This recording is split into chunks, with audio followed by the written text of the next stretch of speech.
आज हम लोग क्या पढ़ेंगे? त्रिकोणमिति। त्रिकोणमिति किस पर आधारित होती है?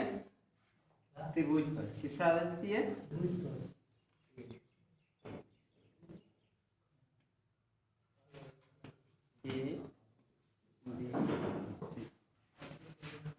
ये क्या है?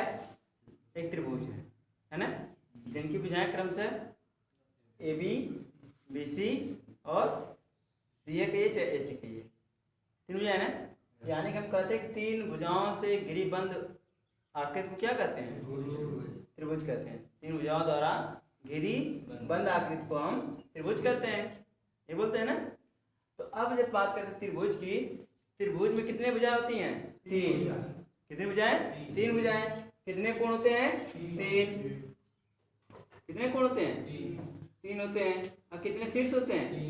तीन, है ना। शीर्ष ए, शीर्ष बी, शीर्ष सी। यानी त्रिभुज में तीन भुजा, तीन कोण, तीन शीर्ष, है ना। अब त्रिकोणमिति की सहायता से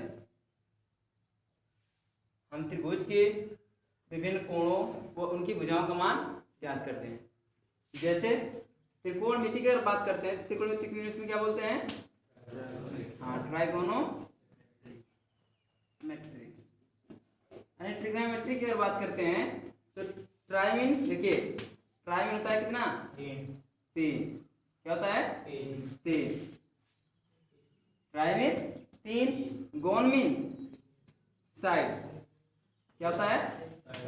साइड। साइड मीन भुजा। मेट्री शब्द जो हमारा है, हाँ, मेट्री शब्द मेजरमेंट से, मेट्रांस से बना हुआ है ना। इससे मेट्रांस, यानी कि इसका मतलब होता है मेजरमेंट। ठीक है। तो अब देखिए, यानी कि हो गया तीन भुजा का मापन, है ना। यानी कि त्रिभुज की तीनों भुजाओं की माप ज्ञात करना, है ना, ये क्या है? ट्रिग्नोमेट्री है, त्रिकोणमिति है। यानी कि त्रिकोणमिति की सहायता से इस त्रिभुज की तीनों भुजाओं को हम ज्ञात कर सकते हैं, है ना। या फिर कुछ भुजाएं दी गई, जिनके कोण भी ज्ञात किए जा सकते हैं, है ना। ठीक है। तो अब बात करते हैं इसका उपयोग कहाँ होता है। त्रिकोणमिति का उपयोग बहुत विस्तृत होता है, यानी कि असीम दूरियां मापने के लिए इसका ही प्रयोग करते हैं। ठीक है। यानी कि बाइनोकुलर का जो हम इस्तेमाल करते हैं, एक ग्रह से दूसरे ग्रह के बीच की दूरी अगर हमें गणना करना है तो हमारा साधारण गणना इसमें कार्य नहीं कर सकती है ना। तो ऐसी दशा में हम किसका इस्तेमाल करते हैं? ट्रिग्नोमेट्री का। पहाड़ की ऊंचाई मापनी है, चाहे नदी की चौड़ाई मापनी है, किसी मंजिल की ऊंचाई मापनी है, ठीक है। यानी कि विभिन्न तरह के माप हेतु किसका प्रयोग किया जाता है? हाँ, त्रिकोणमिति का, ट्रिग्नोमेट्री का। खगोल में अधिकतम ट्रिग्नोमेट्री का इस्तेमाल होता है। ठीक है। अब बात करें कि सैनिक जो है किसी भी दूरी का मापन हेतु, चाहे ऊंचाई हो, चौड़ाई हो या कोई भी होती है, तो उसके मापन में किसका इस्तेमाल करते हैं? ट्रिग्नोमेट्री का। किसका इस्तेमाल करते हैं? जैसे मान लीजिए यह एक टावर है और यह टावर इस आर्मी बेस कैंप से 5 किलोमीटर दूर, कितना है? 5 किलोमीटर। तो अब आपसे प्रश्न ये किया गया कि इस टावर की ऊंचाई क्या होगी, तो आप इसे एक आर्मी मैन कैसे कैलकुलेट करेगा? तो उनके पास एक डिवाइस होती है ना, जो एंगल बताती है। क्या बताती है? एंगल बताती है। तो करते क्या है, यानी कि यहाँ से तो यहाँ तक, यानी कि उसके आधार से लेकर उस कैंप तक की दूरी ज्ञात है। और वो अपने उस उपकरण की सहायता से इसके टॉप को देखेंगे, इसके शीर्ष को देखेंगे, तो वहां पर उनके उपकरण में कितने डिग्री का एंगल प्राप्त होगा वो उन्हें मतलब मिल जाएगा। तो यहाँ इनका क्या मिल गया? कोण मिल जाएगा। और जब ये दो चीज आपको मिल जाए, प्राप्त हो जाते हैं, तो इसकी ऊंचाई होता हुआ याद कर लेते हैं।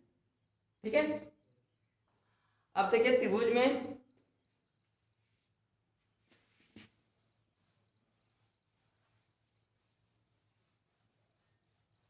त्रिकोणमिति का यानी कि अगर बात करें बहुत ही विस्तृत उपयोग है। आप देखिए इसमें सबसे बड़ी बात पाइथागोरस की थ्योरम, और पाइथागोरस थ्योरम केवल पाइथागोरस थ्योरम नहीं है बल्कि ये सबसे यानी कि शुरुआत में इसका जो पाइथागोरस की प्रमेय जो कही जाती है उसके खोजकर्ता कौन है, यानी कि उसके इन्वेंशन करता है, उसको गुड मॉर्निंग बनाने वाले जो है बौधायन है। कौन है? बौधायन। और बौधायन और पाइथागोरस दोनों के कार्य करने के कारण इस प्रमेय को क्या नाम दिया गया? बौधायन पाइथागोरस प्रमेय। जो क्या होती है, यानी किसी त्रिभुज की तीनों भुजाओं पर आधारित होती है। तो अब यहाँ एक कौन सी भुजा है जो ऊर्ध्वाधर खड़ी है, इसको बोलते हैं लंब। क्या बोलते हैं? लंब। और जो क्षैतिज पड़ी हुई है उसे क्या बोलते हैं? आधार। और लंब और आधार पर एक तिरछी भुजा डाली गई है उसे क्या बोलते हैं? कर्ण बोलते हैं। ठीक है। अब यानी कि बौधायन पाइथागोरस ने क्या कहा, उनके द्वारा यह बताया गया कि त्रिभुज की दो छोटी भुजाओं के वर्गों का योग शेष तीसरी भुजा के वर्ग के बराबर होती है। क्या होती है? त्रिभुज की दो छोटी भुजाओं के वर्गों का योग शेष तीसरी भुजा के वर्ग के बराबर होती है। अर्थात कर्ण का वर्ग बराबर लंब का वर्ग धन आधार का वर्ग। ठीक है। यानी कि इसके सहायता से हम लंब, कर्ण या आधार यानी कि दो के ज्ञात होने पर तीसरे को ज्ञात कर सकते हैं।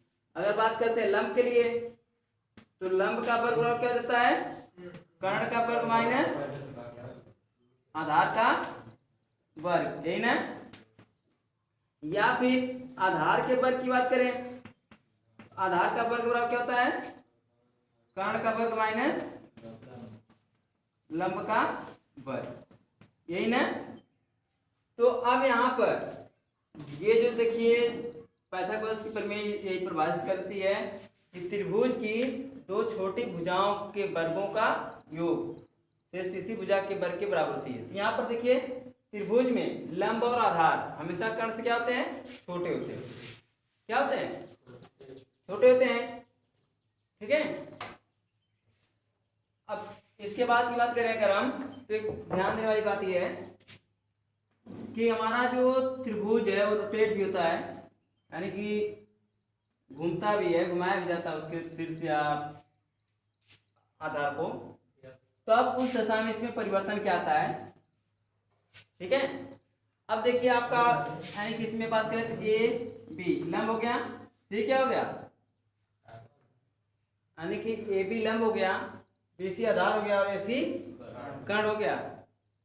कभी कभी ऐसा पूछा जाता है कोण यानी थीटा का मान ज्ञात कीजिए, तब तो हमारा इसमें लंब कोण है। तो आप ये जान लीजिए जहां न्यून कोण बन रहा है, न्यून कोण के सामने की जो भुजा होती है वो क्या होती है? लंब होती है। न्यून कोण के सामने भुजा लंब होती है। और समकोण, कौन सा कोण? समकोण, यानी कि 90 अंश के कोण को हम क्या कहते हैं? समकोण कहते हैं। क्या कहते हैं? तो समकोण के सामने भुजा क्या कहते हैं? कर्ण कहते हैं। शेष तीसरी भुजा क्या होती है? आधार होती है। ये बात हमें याद रखना है। जैसे अब बात करें यहीं पर, अभी तुरंत बदलेगा। ये देखिए ए बी सी हो गया। अब यहां पर हम कहें कि इस अल्फा के लिए लंब कौन सा है? क्या बताएंगे? बीसी लंब होगा, क्योंकि आपको कहा गया कि न्यून कोण के सामने भुजा क्या होती है? लंब होती है। न्यून कोण के सामने भुजा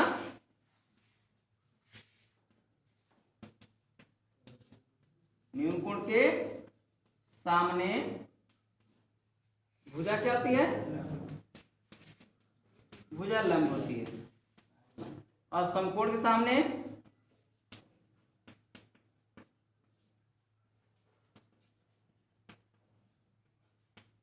समकोण के सामने कौन सी भुजा होती है? हाँ, कर्ण होती है। कौन सी होती है? कर्ण होती है। और जो बची भुजा शेष क्या होती है? इसका मतलब आधार है। तो इसमें अगर बात करें अल्फा के लिए तो लंब हो गया BC और आधार क्या हो गया AB। क्या हो गया AB। दूसरी बात ये भी कर सकते हैं कि न्यून कोण, यानी जब भी कोण बनता है एक आधार पर ही बनता है। किस पर बनता है? आधार पर। तो अब इस आधार पर एक कोण बना नहीं बना है? बना है ना। BC क्या हो गया इसका लंब हो गया इस दशा में, AB क्या हो गया आधार हो गया और कर्ण कभी परिवर्तित नहीं होता है। ठीक है।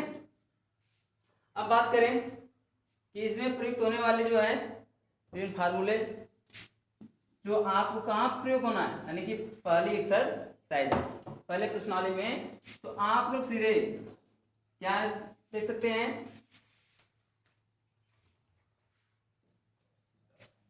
हाँ साइन कास और टेन। साइन कास टेन के लिए आप लोग इस्तेमाल कर सकते हैं लाल बटा कका का, है ना, लाल बटे कका, है ना।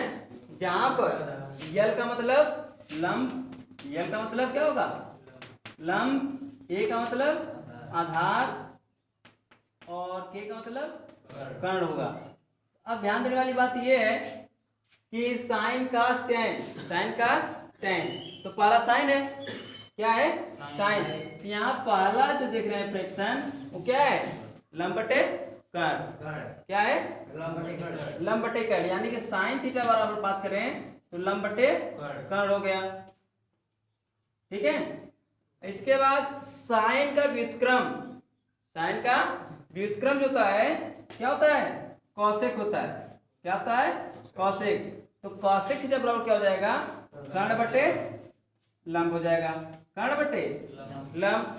इसके बाद बात करते हैं दूसरे नंबर पर मान क्या है कास। तो दूसरे फ्रैक्शन में अगर देखा जाए इसके दूसरे भाग में हमें क्या मिल रहा है आधार बटे कर्ण मिल रहा है, यानी कास थीटा बराबर हम लिखेंगे आधार बटे कर्ण। क्या लिखेंगे और कास को उल्टा, यानी कास का व्युत्क्रम क्या होता है सेक होता है, तो सेक थीटा क्या हो जाएगा कर्ण बटे आधार, कर्ण बटे आधार। अब इसके बाद तीसरा हमारा क्या है टेन, टेन तीसरा यानी लास्ट है और यहाँ पर तीसरा यानी लास्ट लंब बटे आधार। तीसरी फ्रैक्शन यानी कि टेन थीटा बराबर क्या हो गया लंब बटे आधार। तो टेन का व्युत्क्रम जो होता है वो क्या होता है काट होता है, तो काट से क्या हो जाएगा आधार बटे लंब। बात समझ आई। या फिर इसी को, ये तो आपका हिंदी में हो गया लाल बटे कका के माध्यम से, और दूसरा यही चीज हिंदी में अगर बात करते हैं गुड मॉर्निंग, तो हम इसे क्या लिख सकते हैं, देखिए जो आप आने की ट्रिक के लिए बात करते हैं तो क्या कर सकते हैं, यानी कि पंडित बद्री प्रसाद हरि हरि बोल। ठीक है, पंडित बद्री प्रसाद हरि हरि बोल, है ना। हाँ, चाहे लाल बटे कका से अगर नहीं याद हो रहा है तो आप क्या कर सकते हैं पंडित बद्री प्रसाद हरि हरि बोल, यानी कि देखिए पंडित, ठीक है, और हरि ये चीज जो हो गया साइन पर आ गया, बद्री प्रसाद और हरि ये किस पर आ जाएगा कास पर आ जाएगा, और पंडित बोल ये किस पर आ जाएगा टेन। यानी कि अगर आपको ये तीन स्थितियां याद हैं साइन कास और टेन, तो तीन इनके व्युत्क्रम होते हैं, क्या होते हैं, और इन यानी तीन को याद किए हैं तो तीन का व्युत्क्रम कर दीजिए तो तीन और प्राप्त हो जाएंगे। या फिर आप इसे ट्रिक के माध्यम से क्या कर सकते हैं, पाकिस्तान भूखा प्यासा हिंदुस्तान हरा भरा, है ना। तो कहने का मतलब आप जो भी ट्रिक याद रख सकते हैं उसके माध्यम से, यानी कि आपको तीन याद रखना और तीन क्या हो उसी का व्युत्क्रम कर देना है। ठीक है, तो पहली प्रश्नावली में बस आपको इतना ध्यान देना है कि कब कोण रोटेट हो रहा है और कहाँ किसको पूछा गया है। साथ ही साथ एक भुजा या दो भुजाएं दे सकता है, तो इसी पूछ सकता है ना।